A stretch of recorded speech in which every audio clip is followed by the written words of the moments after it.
што ги имаме?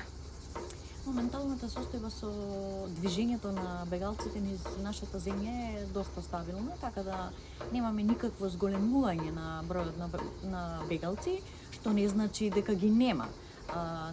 Тие сепак се придвижуваат, многу е поголем бројот на бегалци кои што се пренесуваат, се уште важи оној тренд на превезување со коли и на криумчари, меѓутоа пешачењето е доста намалено. За разлика од претходните години, во овој временски период сме имале многу поголеми бројки.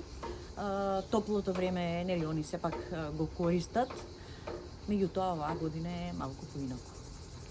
Така, од тие кои што ги имаме, од кои држави најчесто можат да бидат?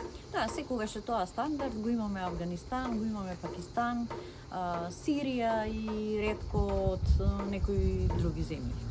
Така, како функционираат прифатните центри кај нас во Македонија моментално? Да, прифатните центри се обстојуваат, тие се, нели, од 2015 година, едни современи транзитни центри, тоа не се прифатни центри, него се транзитни центри, функционираат со сите содржини во нив кои се најпотребни за бегалецот, како пружање на прва помош, нели, да се одмори, да добие некакви информации како, или оние бегалци кои што ќе бидат фатени на меѓуграничниот премин Македонија ги враќаат во транзитниот центар и ги враќаат назад во Грција.